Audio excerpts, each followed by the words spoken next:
नमस्कार भाई, सभी का बहुत बहुत स्वागत, बहुत बहुत अभिनंदन है एक बार पुनः है। दोस्तों, पूर्व की क्लास के अंतर्गत हमने बात कर ली थी मिश्र बंधु के संदर्भ में। तो इससे पहले हम कितने विद्वानों की बात कर चुके हैं ये आप पढ़ चुके हो। हम बात कर चुके हैं गार्सा दत्ताशी की हमने बात कर ली थी, ठाकुर शिव सिंह सेंगर की हमने बात की है, जॉर्ज अब्राहम ग्रियर्सन की हमने बात कर ली थी, और उसके बाद में हमने पूर्व की वीडियो के अंतर्गत मिश्र बंधु के बारे में बात की थी। आज हम जो विद्वान पढ़ने जा रहे हैं वो पढ़ने जा रहे हैं आचार्य रामचंद्र शुक्ल। और आचार्य रामचंद्र शुक्ल वाले इस आज वाली क्लास से एक प्रश्न निश्चित है। तो क्लास को बहुत ही अच्छी प्रकार से आपको समझना है और अच्छी प्रकार से इसे तैयार करना है। अच्छे प्रकार से तैयार करने के साथ साथ आपको लिखित कार्य पर भी ध्यान देना है। आपको जैसे जैसे मैं पढ़ाते जाता हूं वैसे वैसे आप अपने हस्तलिखित नोट्स तैयार करते जाएं। क्यों? क्योंकि आप जितना लिखोगे उतना याद कर पाओगे। तो आपको ज़्यादा से ज़्यादा लिखने पर भी ध्यान देना है और लिखते हुए याद करने पर और ज़्यादा विशेष ध्यान देना है। तो दोनों ही बातों पर विशेष रूप से ध्यान रहे। तो आज हम बात करेंगे वो करेंगे आचार्य रामचंद्र शुक्ल के बारे में। आचार्य रामचंद्र शुक्ल की यदि हम बात करें तो नंबर 5 पर आज का जो प्रकरण है, आपका टॉपिक है, वो है किसके संदर्भ में? हिंदी साहित्य इतिहास के विद्वानों की बात चल रही है और बात करेंगे आज वो होगी आचार्य रामचंद्र शुक्ल की। किसकी बात करेंगे? आचार्य रामचंद्र शुक्ल की आज बात करेंगे। देखिएगा, आचार्य रामचंद्र शुक्ल की यदि बात करें तो पूर्ण वैज्ञानिकता के साथ हिंदी साहित्य का सच्चे अर्थों में परंपरागत काल विभाजन करने का जो श्रेय जाता है, या काल विभाजन का सर्वप्रथम इतिहासकार के रूप में जाना जाए तो काल विभाजन करने वाले सर्वप्रथम क्या सच्चे अर्थों में व परंपरागत रूप से काल विभाजन करने का श्रेय जाता है, वो जाता है आचार्य रामचंद्र शुक्ल को। और आचार्य रामचंद्र शुक्ल की रचना है हिंदी साहित्य का इतिहास। बहुत आसान हो गया क्योंकि हम पढ़ रहे हैं क्या है? हिंदी साहित्य का इतिहास, और इनकी रचना का नाम है हिंदी साहित्य का इतिहास। यदि प्रकाशन वर्ष की बात करें तो ये बात है 1929 की। कब की है?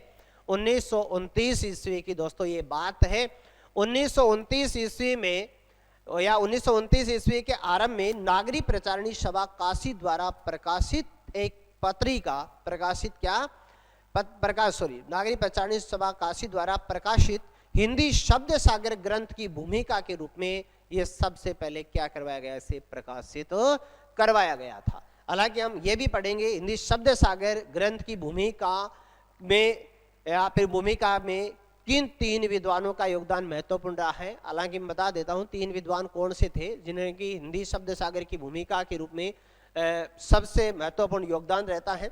उसमें एक तो आचार्य रामचंद्र शुक्ल है। कौन है? आचार्य रामचंद्र शुक्ल है। एक डॉक्टर श्याम सुंदर दास है। कौन है? डॉक्टर श्याम सुंदर दास। और एक है आपके पास, वो है रामचंद्र वर्मा। कौन है? रामचंद्र वर्मा। तो इनकी आज डिटेल में स्टडी करेंगे और डिटेल में इनके बारे में जानेंगे। ठीक है, तो चलिए आज का जो टॉपिक, आज का प्रकरण आपके पास है वो है आपके आचार्य रामचंद्र शुक्ल। ठीक, आचार्य रामचंद्र शुक्ल के संबंध में पहली बात तो ये लिखेंगे आप, वो लिखेंगे कि पूर्ण वैज्ञानिकता के साथ, क्या? पूर्ण वैज्ञानिकता, पूर्ण वैज्ञानिकता के साथ, पूर्ण वैज्ञानिकता के साथ, पूर्ण वैज्ञानिकता के साथ हिंदी साहित्य का, पूर्ण वैज्ञानिकता के साथ हिंदी साहित्य का, हिंदी साहित्य का सच्चे अर्थों में, हिंदी साहित्य का सच्चे अर्थों में, हिंदी साहित्य का सच्चे अर्थों में, सच्चे अर्थों में परंपरागत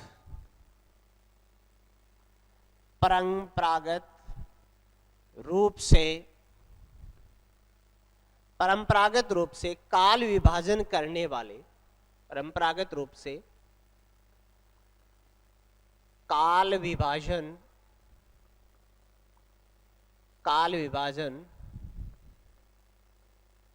करने वाले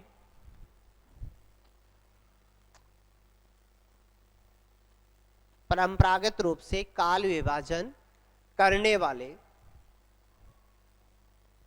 सर्वप्रथम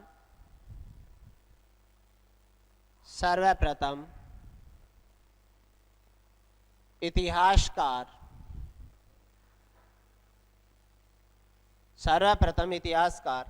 आचार्य रामचंद्र शुक्ल माने जाते हैं। आचार्य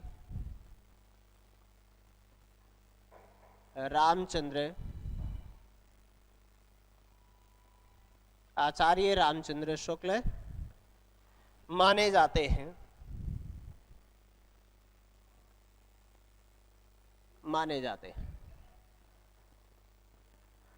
आचार्य रामचंद्र शुक्ल माने जाते हैं। ठीक है, इनकी रचना का नाम है हिंदी साहित्य का इतिहास। यदि बात करोगे किसकी रचना की, तो इनकी रचना है हिंदी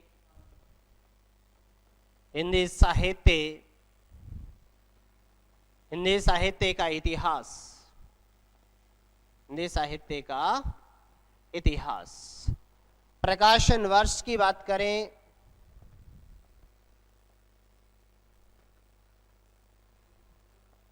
प्रकाशन वर्ष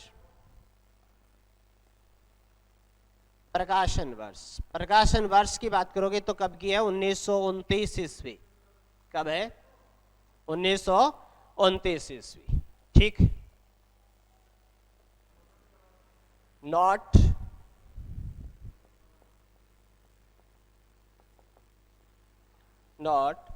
1929 ईस्वी में,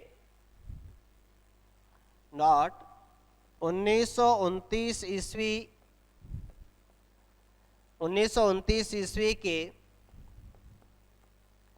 आरंभ में, 1929 ईस्वी के आरंभ में यह रचना नागरी प्रचारणी सभा काशी, नागरी प्रचारणी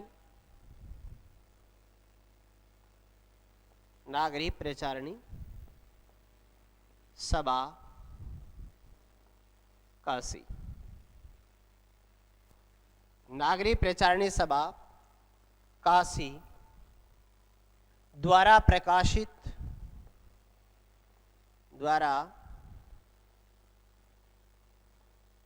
प्रकाशित हिंदी शब्द सागर ग्रंथ की भूमिका, हिंदी शब्द सागर ग्रंथ की भूमिका, हिंदी शब्द सागर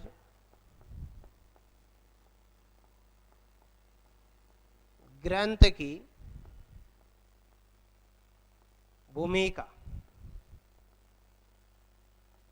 हिंदी शब्द सागर ग्रंथ की भूमिका के रूप में प्रकाशित हुई थी, के रूप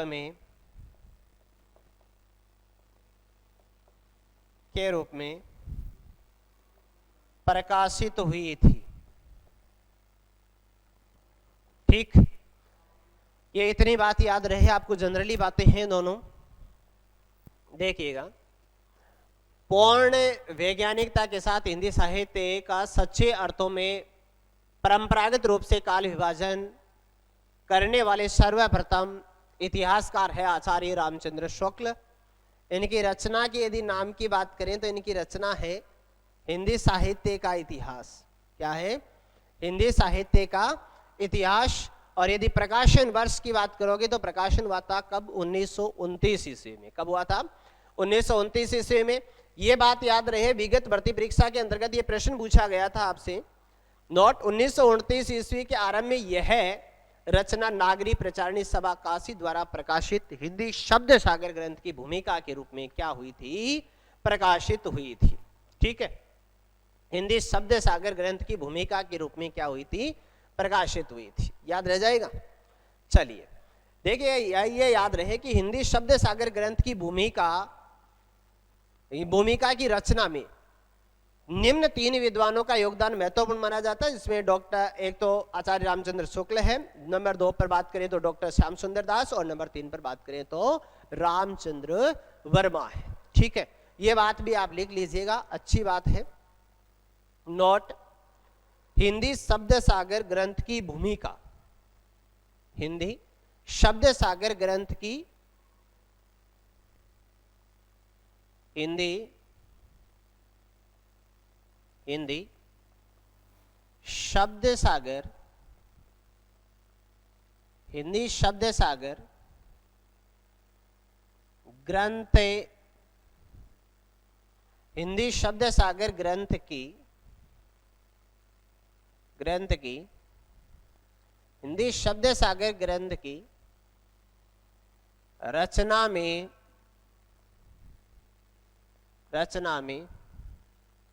निम्न 3 विद्वानों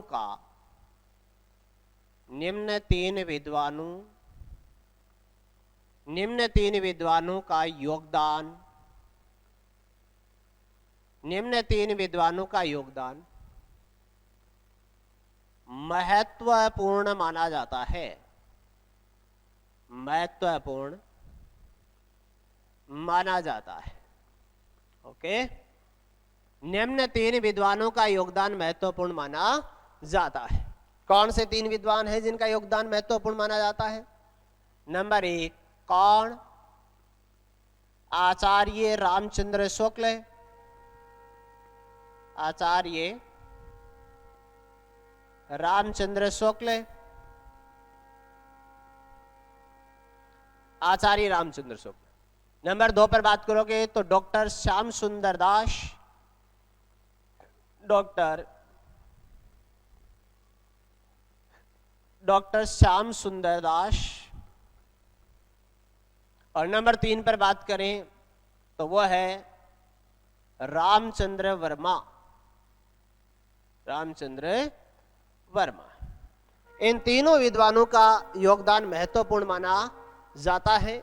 याद रहे बात आपको, हिंदी शब्द सागर ग्रंथ की रचना में निम्न 3 विद्वानों का योगदान महत्वपूर्ण माना जाता है, आचार्य रामचंद्र शुक्ल, डॉक्टर श्याम सुंदर दास और रामचंद्र वर्मा।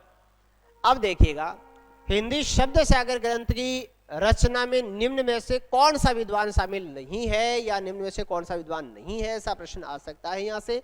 तो याद रहे, आचार्य रामचंद्र शुक्ल है, डॉक्टर श्याम सुंदर दास है और रामचंद्र वर्मा है। इनके अलावा तीसरा आता है, चौथा आता है, आप उत्तर का चुनाव कर सकते हैं। ठीक है, अब आपकी आगे की हेडिंग रहेगी, वो रहेगी प्रमुख विशेषताओं की। किसकी बात करोगे? प्रमुख विशेषताओं की बात करोगे कि उक्त रचना की, यानी कौन सी रचना? हिंदी साहित्य का इतिहास, हिंदी साहित्य का इतिहास। उक्त रचना की प्रमुख विशेषताएं क्या क्या है? तो पहली विशेषता तो इसकी यह है कि इस रचना में लगभग 1000 कवियों का विवेचन किया गया है। लेकिन आचार्य रामचंद्र शुक्ल जी ने कवियों की संख्या पर ज्यादा बल नहीं देते हुए उनके साहित्यिक योगदान पर सबसे ज्यादा क्या दिया है? बल दिया है। ठीक है, साहित्यिक योगदान पर क्या दिया? बल दिया। और इस रचना के अंतर्गत कवियों के वर्णन में आधुनिक समालोचनात्मक दृष्टिकोण को अपनाया गया है, आधुनिक समालोचनात्मक दृष्टिकोण को अपनाया गया है। और इनके द्वारा दिए गए काल विभाजन के संदर्भ में भी हम बात करेंगे। तो विशेष तथ्य, या हेडिंग लगा लीजिए प्रमुख विशेषताएं, प्रमुख विशेषताएं। देखिएगा, यदि प्रमुख विशेषताओं में हम बात करें, प्रमुख विशेषताएं, ठीक है, प्रमुख विशेषताओं में नंबर 1 पहली विशेषता है कि इस पुस्तक में लगभग 1000 कवियों का विवेचन किया गया है। इस पुस्तक में लगभग 1000 कवियों का विवेचन किया गया है। इस पुस्तक में लगभग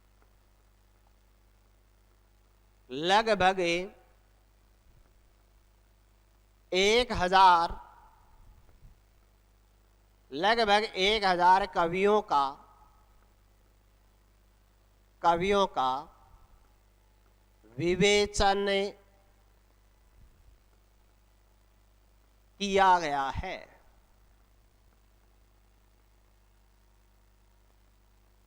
किया गया है। एक बात, इस पुस्तक में लगभग 1000 कवियों का विवेचन किया गया है। और एक याद और रखें कि इस पुस्तक में कवियों की संख्या की अपेक्षा उनके साहित्यिक योगदान पर क्या दिया गया है? बल दिया गया है। नंबर 2, इस पुस्तक में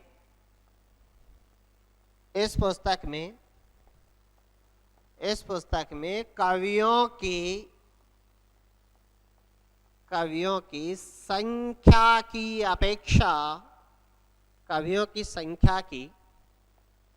अपेक्षा उनके साहित्य योगदान पर बल दिया गया है। उनके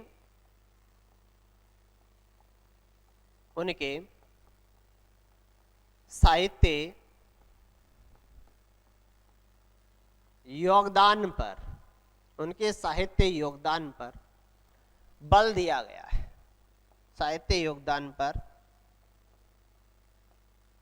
बल दिया गया है। साहित्य योगदान पर क्या दिया गया है? बल दिया गया है। और एक बात यह बताए कि इस पुस्तक में कवियों के वर्णन में आधुनिक समालोचनात्मक दृष्टिकोण को अपनाया गया है। ठीक, तो याद रहे इस पुस्तक में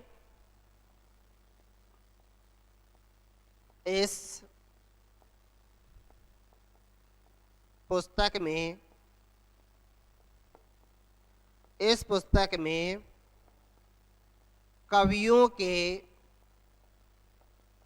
वर्णन में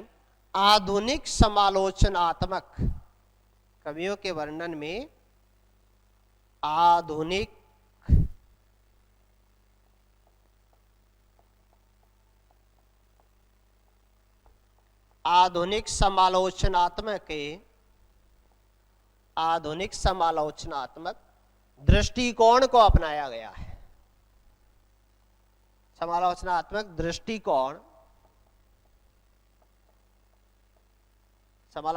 दृष्टिकोण को अपनाया गया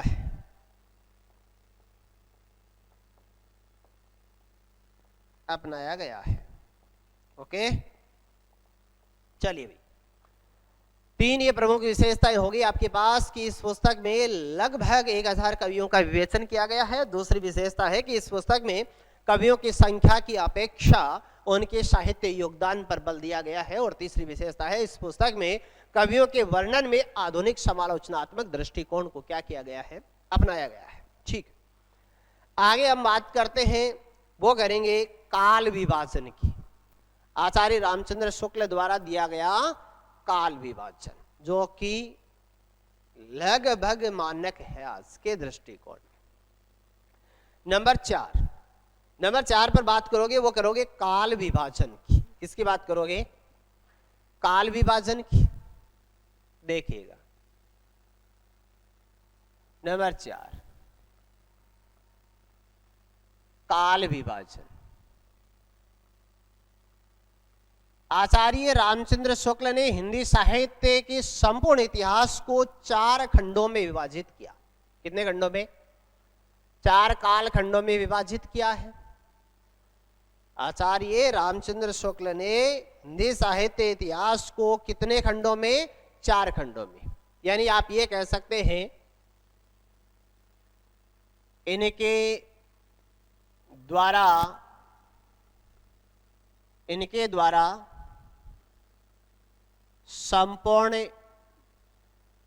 द्वारा संपूर्ण हिंदी साहित्य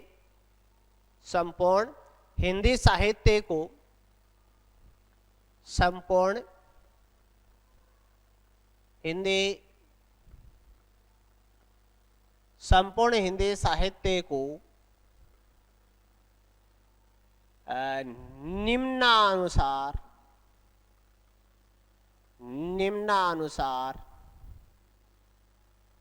निम्नानुसार 4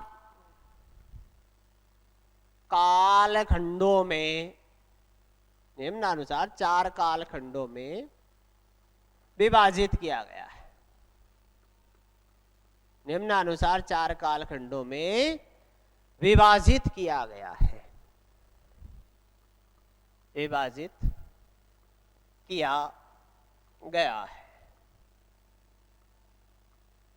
निम्नानुसार 4 कालखंडों में विभाजित किया गया है।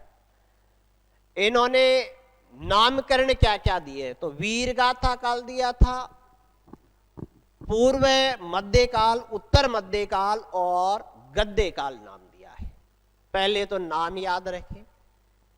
नंबर 1, पहले काल को नाम दिया इन्होंने वीरगाथा काल। क्यों नाम दिया है आज ये सिद्ध करेंगे। वीरगाथा काल एक बात। दूसरे काल का इन्होंने नाम दिया है, वो दिया है पूर्व मध्यकाल।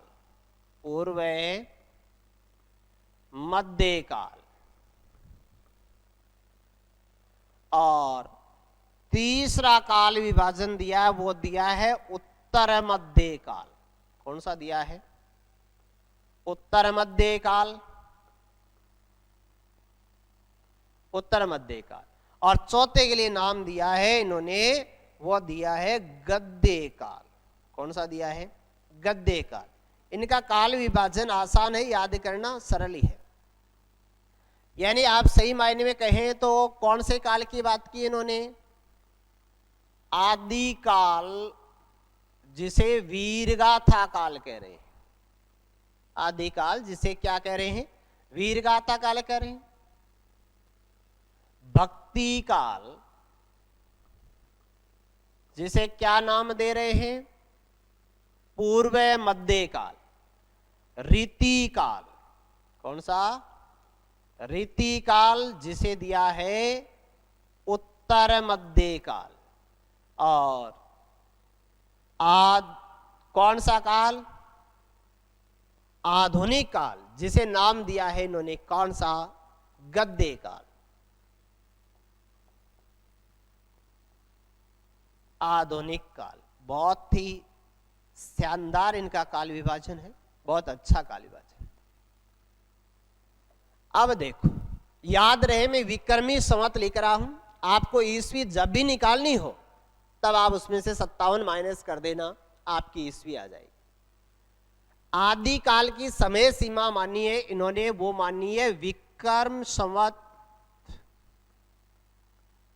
1050 से का तक 1375 तक। कहां से मानी है? 1050 से 1375 तक। और भक्ति काल की समय सीमा मानी है इन्होंने विक्रम संवत 1375 से। इसका मतलब 1050 और 1375 याद रखना है, बाकी तो बहुत आसान है।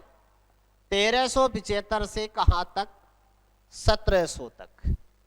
और रीति काल की समय सीमा निर्धारित की है विक्रम संवत का से 1700 से कहां तक?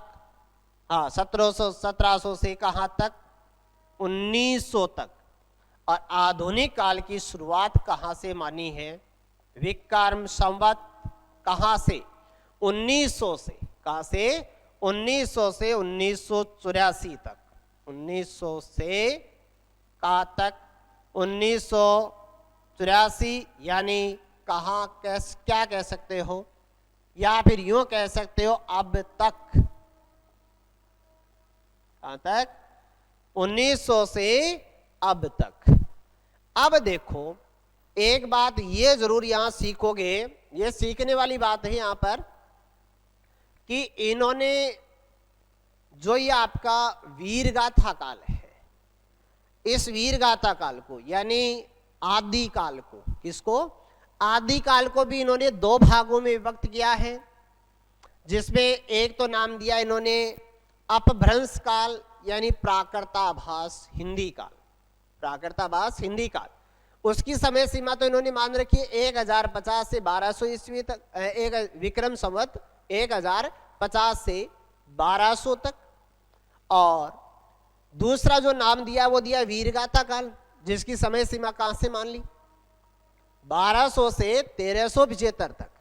यानी इसका मतलब आचार्य रामचंद्र शुक्ल द्वारा आदिकाल यानी वीरगाथा, आदिकाल को भी कितने भागों में विभक्त किया गया है? दो भागों में। यानी वीरगाथा काल को भी इनके द्वारा पुनः दो उपभागों में विभाजित किया गया था, जिसमें एक तो था अपभ्रंश काल यानी प्राकृताभास हिंदी काल, जिसकी समय सीमा विक्रम संवत 1050 से 1200 तक मानी है, और दूसरा वीरगाथा काल जिसकी समय सीमा इन्होंने निर्धारित की है वो की है 1200 विक्रम संवत 1200 से 1375 तक। ठीक है। और इसे वीरगाथा काल, आदि काल को वीरगाथा काल नाम देने के लिए इन्होंने प्रमाण स्वरूप 12 पुस्तकों को प्रमाण स्वरूप प्रस्तुत किया था। 12 पुस्तकें कौन कौन सी थी? 12 पुस्तकों में एक तो आपके पास पृथ्वीराज रासो है, एक बीसलदेव रासो, परमाल रासो, कुमार रासो, हमीर रासो, विजयपाल रासो, कीर्ति पताका, कीर्ति लता, विद्यापति पदावली, कीर्ति पताका, कीर्ति लता, विद्यापति पदावली, जयचंद्र प्रकाश, जयमेंग जसचंद्रिका और एक अमीर खुसरो। इनको प्रमाण के रूप में प्रस्तुत किया था। क्या नाम देने के लिए? आदि काल को वीरगाथा काल नाम देने के लिए। और इनके द्वारा फिर पुनः आगे चल करके आपके भक्ति काल को भी 4 उपभागों में विभाजित किया था इन्होंने, 4 उपभागों में विभाजित किया था। देखो 2 पार्ट बनाए, पहले तो निर्गुण भक्ति काव्य धारा और सगुण भक्ति काव्य धारा। निर्गुण भक्ति काव्य धारा के अंतर्गत ज्ञानाश्रयी और प्रेमाश्रयी, ज्ञानाश्रयी और प्रेमाश्रयी को संत और सूफी नाम देने वाले विद्वान थे डॉक्टर रामकुमार वर्मा, जिन्होंने हिंदी साहित्य का आलोचनात्मक इतिहास लिखा था। याद रहे, बहुत बार प्रश्न आता है। आचार्य शुक्ल द्वारा दिए गए ज्ञानाश्रयी और प्रेमाश्रयी शाखाओं को, दो शाखाएं बनाई थी, उन शाखाओं को संत काव्य और सूफी काव्य नाम देने वाले विद्वान कौन थे? तो वो थे डॉक्टर रामकुमार वर्मा। कौन थे? डॉक्टर रामकुमार वर्मा। और एक उन्होंने दे दिया, वो दे दिया क्या? कृष्णाश्रयी, निर्गुण के सगुण के अंतर्गत कौन? कृष्णाश्रयी और रामाश्रयी। उधर यदि बात करें तो प्रेमाश्रयी, ज्ञानाश्रयी को ढोने वाले कौन हो गए? कबीर, प्रेमाश्रयी जायसी और कृष्णाश्रयी कौन? सूरदासी और रामाश्रयी कौन? तुलसीदास। ठीक है, इनकी बात करते हैं आगे। चलिए तो हम बात करते हैं किसके लिए? वीर गाथा काल को कितने भागों में बांटा? 2 भागों में, 2 उपभागों में विभाजित किया है। तो नोट, वीर गाथा काल को भी, किसको? वीर गाथा काल को इनके द्वारा नॉट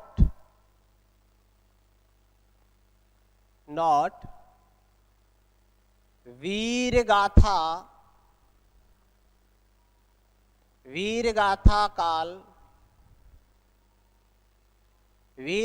काल को, किसको? वीरगाथा काल को ही या वीरगाथा काल को भी इनके द्वारा, वीरगाथा काल को भी इनके द्वारा 2 उपभागों में दो उपभागों में बांटा गया या दो उपभागों में विभाजित किया गया, विभाजित किया गया, विभाजित किया गया है, लगा लो चाहे, विभाजित किया गया है। वीर गाथा काल को भी इनके द्वारा, यहां थोड़ी सी और लिखना चाहो तो इनके द्वारा पुनः दो भागों में, इनके द्वारा पुनः दो भागों में विभाजित किया गया है। यह हंस बोधक चिन्ह है जो मैंने पुनः के लिए लगाया है। त्रुटि सुधार चिन्ह भी कहते हैं, इसे विस्मरण चिन्ह भी कहा जाता है। ठीक है, दो उपभागों में विभाजित किया गया, जिसमें पहला तो इनका है वो है कौन सा, अपभ्रंश काल। कौन सा, अपभ्रंश, अपभ्रंश काल। यानी आप ये कह सकते हैं प्राकृताभास, प्राकृताभास हिंदी काल, प्राकृताभास हिंदी काल। समय सीमा अभी बताइए तुम्हें, विक्रम संवत का से 1050 से 1200, 1050 से कहां तक, 1200 तक। और दूसरा हो ही गया तुम्हारा वीर गाथा काल,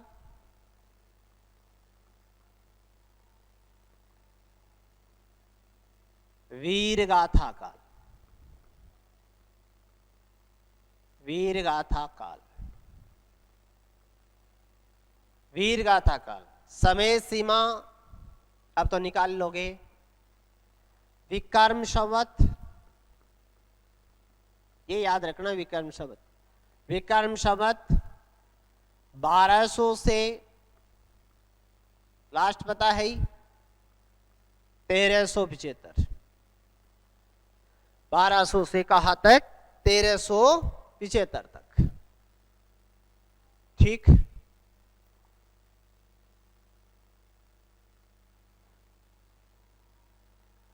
बारह सौ से कहां तक, 1375 तक। अब देखो, एक नोट की बात और लिखोगे, वो लिखोगे इस काल का नामकरण वीरगाथा काल, वीरगाथा काल रखने के लिए इस काल का नाम, इस काल का नाम वीरगाथा काल रखने के लिए, वीरगाथा काल रखने के लिए कितने पुस्तकों का प्रमाण दिया वीरगाथा काल रखने के लिए? इन्होंने निम्नलिखित, इन्होंने निम्नलिखित,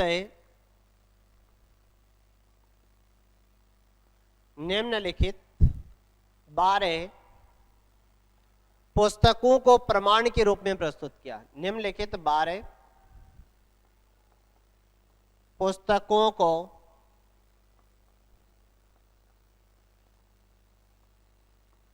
प्रमाण के रूप में,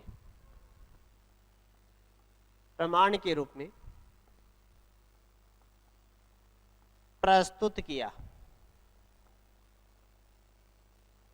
निम्नलिखित 12 पुस्तकों को प्रमाण के रूप में प्रस्तुत किया। देखिएगा, नंबर 1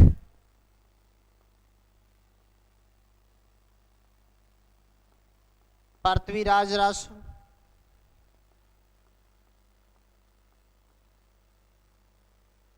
कौन सी? पृथ्वीराज रासो। नंबर 2 विशलदेव रासो।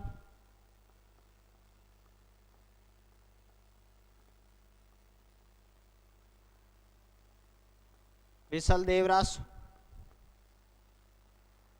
नंबर 3 प्रमाल रासो।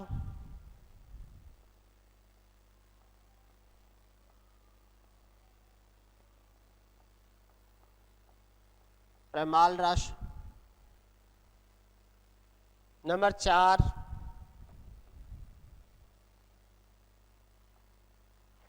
4 खुमांड रासो।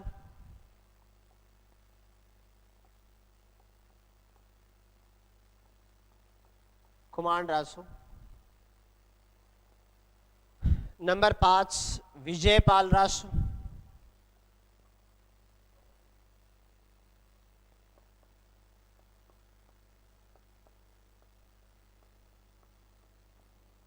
विजयपाल रासो। प्रवर्तकों की टेंशन मत लो, क्योंकि आगे रासो साहित्य पढ़ोगे और रासो साहित्य में ये सभी आएगी आपकी, ठीक है। तो क्या पृथ्वीराज रासो, विशलदेव रासो, प्रमाल रासो, खुमांड रासो, क्या विजयपाल रासो। कौन सी? विजयपाल रासो। एक हमीर रासो, कौन सी है?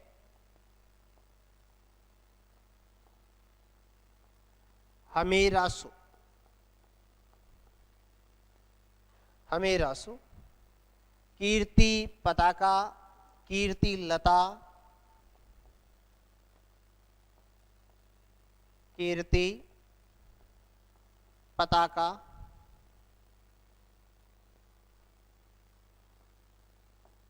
कीर्ति लता,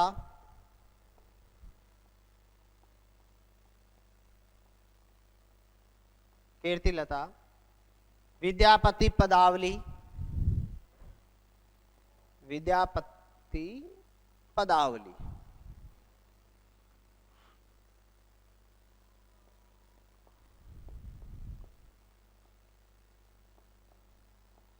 विद्यापति पदावली,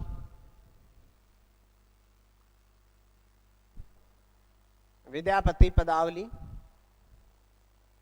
जयचंद्र प्रकाश,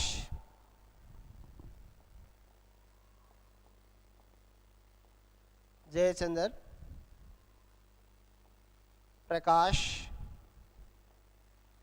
जय मयंक जस चंद्रिका,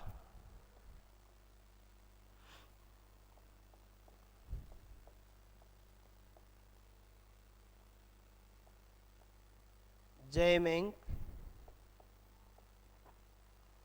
जस चंद्रिका, जय मयंक जस चंद्रिका, जय मयंक जस चंद्रिका, और कौन? अमीर खुसरो।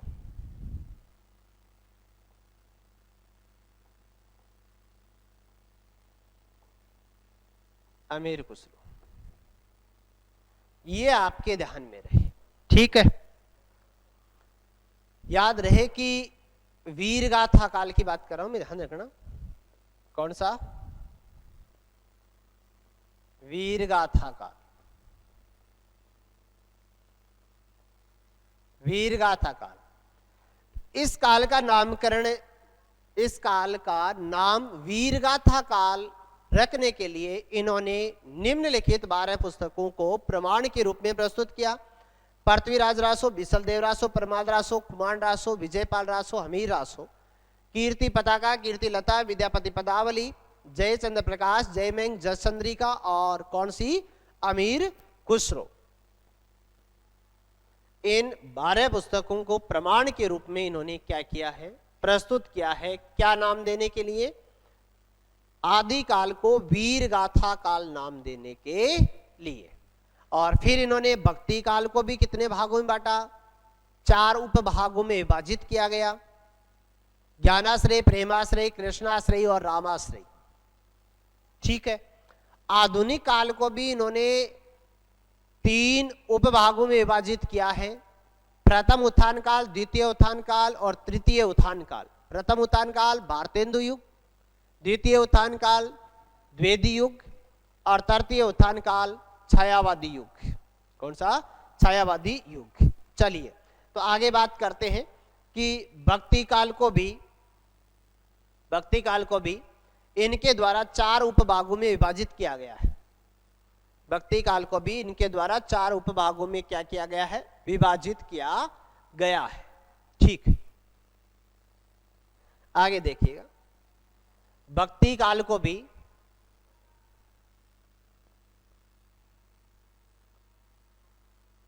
भक्ति काल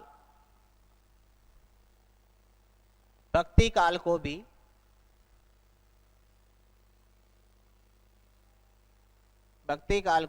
इनके द्वारा 4 उपभागों में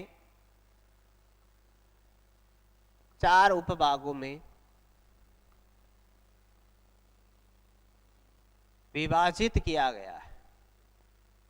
4 उपभागों में विभाजित किया गया है। 4 उपभागों में विभाजित किया गया है। ठीक है, देखिएगा, किसकी बात कर रहे हो, भक्ति काल की।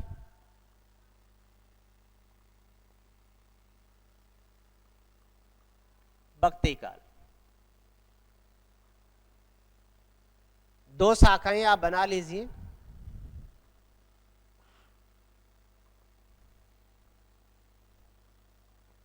एक तो शाखा बनाओगे, वो क्या बनाओगे,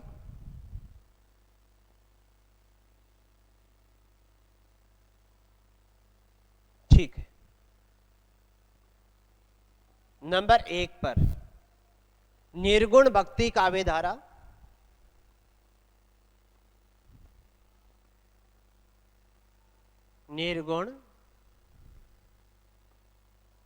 निर्गुण भक्ति काव्य धारा, निर्गुण भक्ति काव्य धारा। और दूसरा बनाओगे, वो क्या बनाओगे, सगुण भक्ति काव्य धारा। नंबर 2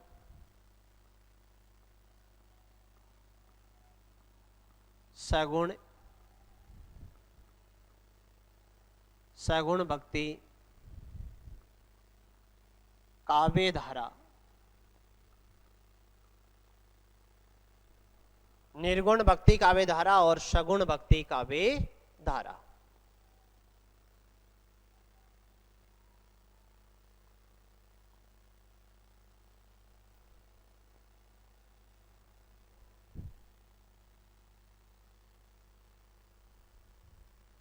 ठीक, ये लीजिए, मैंने 2 पार्ट बना दिए इसके।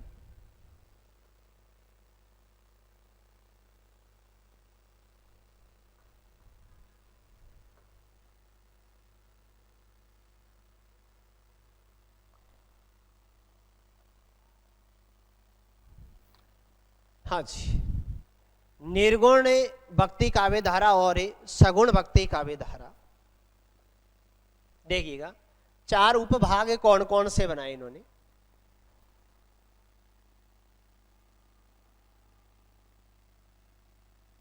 एक तो ज्ञानाश्री,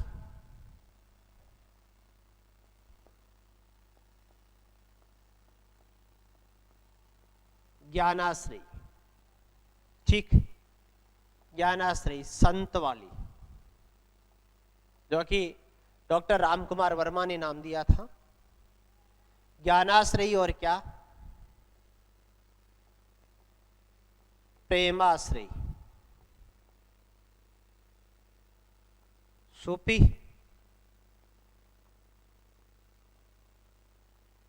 क्या, सूफी, ज्ञानाश्रयी और प्रेमाश्रयी। अच्छा, सूफी क्या, ज्ञानाश्रयी और प्रेमाश्रयी। ठीक, चलिए, यहां ज्ञानाश्रयी में सबसे पहले हम कबीर की बात करेंगे और प्रेमाश्रयी के अंतर्गत जायसी की बात करेंगे। ठीक है, और यहां पर भी देखिएगा,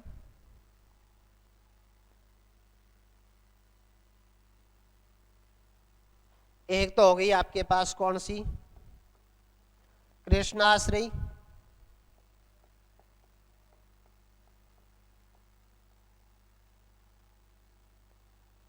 और एक हो गई कौन सी, रामाश्रयी। कृष्णाश्रयी और क्या, रामाश्रयी।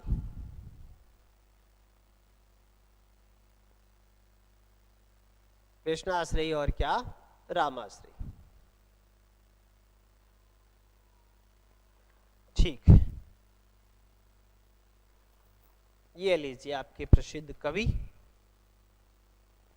यहां तो आ गए कौन आपके, कबीरदास जी। ये आ गए आपके कौन, जायसी। और कृष्णाश्रयी सूरदास जी।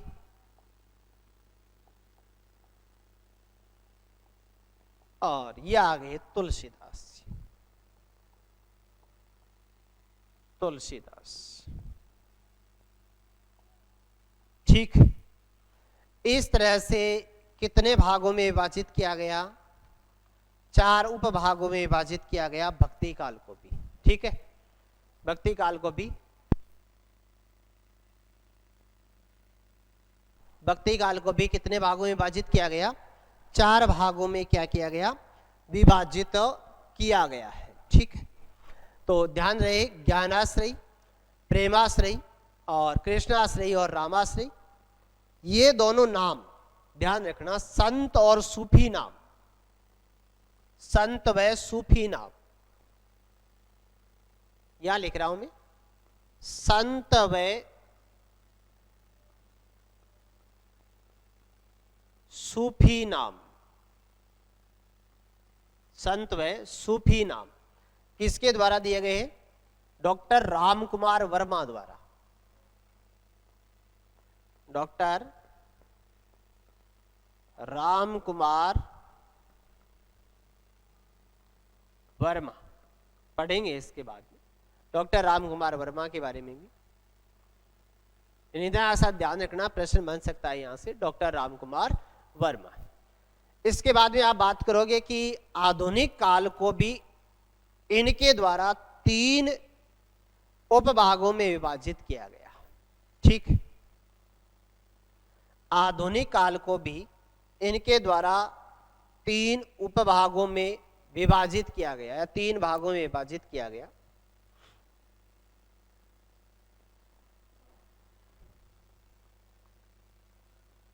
आधुनिक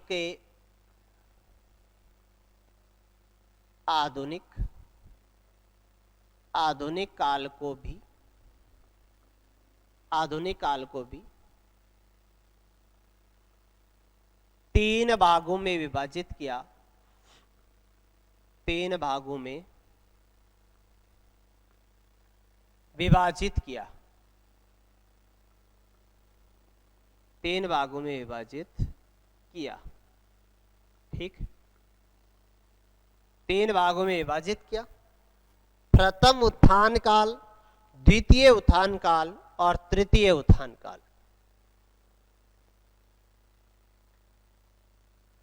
प्रथम उत्थान काल, प्रथम उत्थान काल, द्वितीय उत्थान काल,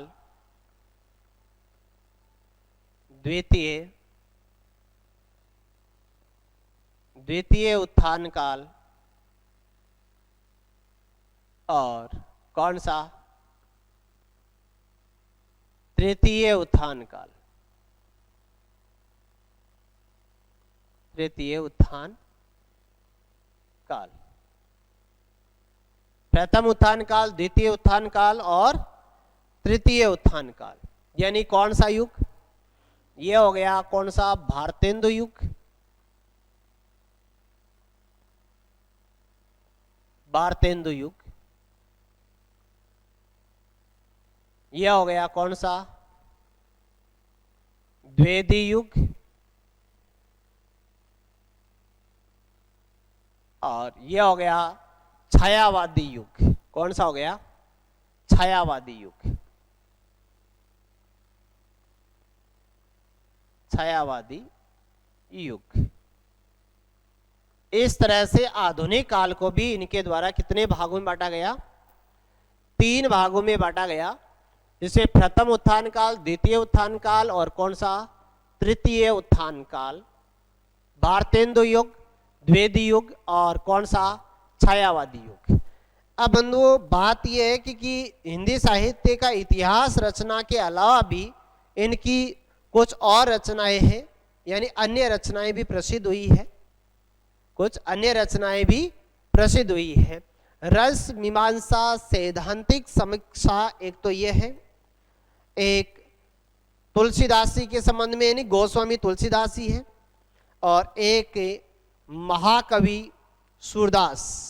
महाकवि सूरदासी के बारे में लिखा है, महाकवि सूरदास व्यावहारिक समीक्षा, विश्व प्रपंच, ये दर्शन शास्त्र से संबंधित है। विश्व प्रपंच एक मधु स्रोत है। क्या है? मधु स्रोत है, काव्य संग्रह है इनका। और एक चिंतामणि जो कि निबंध है 4 भागों में। ठीक है, ये रचनाएं भी इनकी प्रसिद्ध हुई है। तो विशेष तथ्य लगा करके आप ये लिख सकते हैं, विशेष तथ्य, विशेष तथ्य। विशेष तथ्य में लिखेंगे इस पुस्तक के अलावा भी, इस पुस्तक के अलावा भी, इस पुस्तक के अलावा भी आचार्य रामचंद्र शुक्ल, इस पुस्तक के अलावा भी आचार्य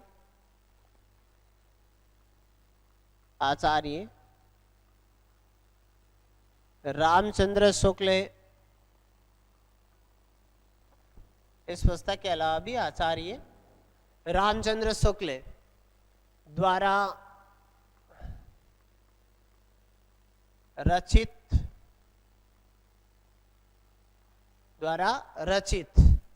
निम्नलिखित अन्य रचनाएं भी प्रसिद्ध हुई है। द्वारा रचित निम्नलिखित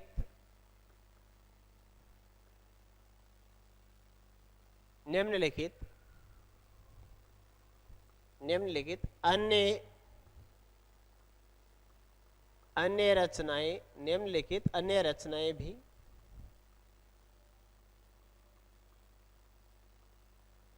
प्रसिद्ध हुई है। निम्नलिखित अन्य रचनाएं भी प्रसिद्ध हुई है जी। रस मीमांसा नंबर 1, रस मीमांसा सैद्धांतिक समीक्षा। रस मीमांसा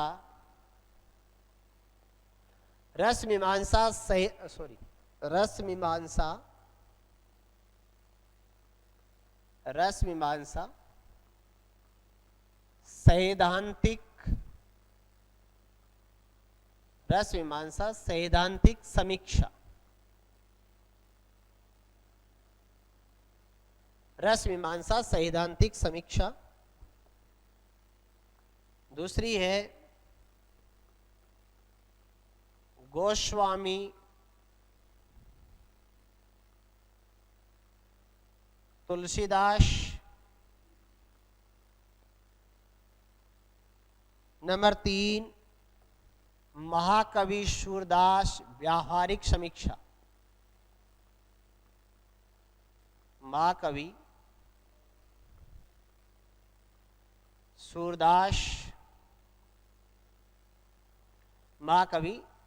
सूरदास व्यवहारिक मत लिख देना, व्यावहारिक समीक्षा।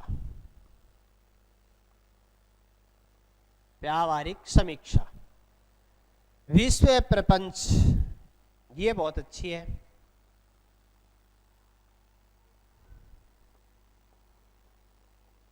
विश्व प्रपंच, ये दर्शन शास्त्र,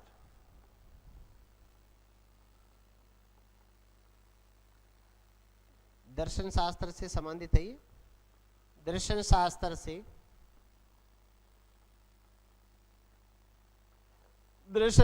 से संबंधित एक है मधु स्रोत। नंबर 5 मधु स्रोत, यह काव्य संग्रह।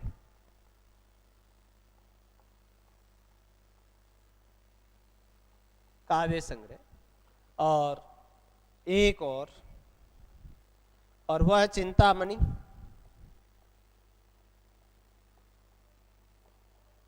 चिंतामणि यह निबंध संग्रह है। निबंध संग्रह है। 4 भाग, इसके 4 भाग हैं। इस पुस्तक के अलावा भी इन्होंने रचनाओं का संकलन भी किया है। एक तो जायसी पदावली का किया है और एक नागरी प्रचारिणी, बताई दिया तुम्हारी को पत्रिका, नागरी प्रचारिणी पत्रिका। इनके अतिरिक्त रचनाओं का विवेचन यानी या रचनाओं का संपादन, अन्य संपादन कार्य, यहां इतना सा लिख देना, अन्य संपादन कार्य, अन्य संपादन कार्य।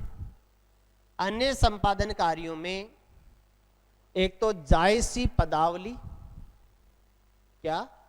जायसी ग्रंथावली, जायसी ग्रंथावली और नंबर 2 नागरी प्रचारिणी, नागरी प्रचारिणी पत्रिका। ये योगदान रहा भाई आपके किसका? आचार्य रामचंद्र शुक्ल का। ठीक, तो ये आपका कंप्लीट हो गया आचार्य रामचंद्र शुक्ल। देखिएगा एक बार मैं रिवाइज करवा देता हूं, आपने क्या क्या बातें पढ़ी है थोड़ा सा देख लीजिएगा। देखिएगा आज का आपका पार्ट रहा वो रहा आचार्य रामचंद्र शुक्ल। आचार्य रामचंद्र शुक्ल के बारे में हमने पढ़ा है कि पूर्ण मनोवैज्ञानिकता के साथ हिंदी साहित्य का सच्चे अर्थों में परंपरागत रूप से काल विभाजन करने वाले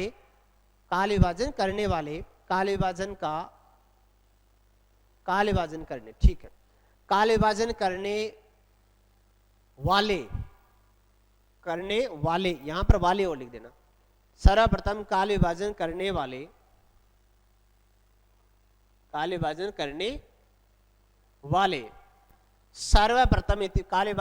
वाले सर्वप्रथम इतिहासकार आचार्य रामचंद्र शुक्ल माने जाते हैं। इनकी रचना के यदि नाम की बात करोगे तो इनकी रचना हिंदी साहित्य का इतिहास, प्रकाशन वर्ष है वह है 1929 ईस्वी। नोट 1929 ईस्वी के आरंभ में यह रचना नागरी प्रचारिणी सभा काशी द्वारा प्रकाशित हिंदी शब्द सागर ग्रंथ की भूमिका के रूप में क्या हुई थी? प्रकाशित हुई थी। हिंदी शब्द सागर ग्रंथ की रचना में निम्न 3 विद्वानों का योगदान महत्वपूर्ण माना जाता है, जिनमें आचार्य रामचंद्र शुक्ल है, डॉक्टर श्याम सुंदर दास है और रामचंद्र वर्मा है।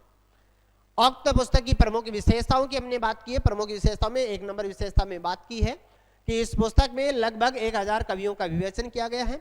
साथ ही साथ इस पुस्तक में कवियों के विवेचन में संख्या का ध्यान न रखते हुए उनके साहित्यिक योगदान पर बल दिया गया। तीसरी बात हमने ये पढ़ी है कि इस पुस्तक में कवियों के वर्णन में आधुनिक समालोचनात्मक दृष्टिकोण को अपनाया गया है। फिर हमने आचार्य रामचंद्र शुक्ल द्वारा दिए गए काल विभाजन के संदर्भ में पढ़ा है।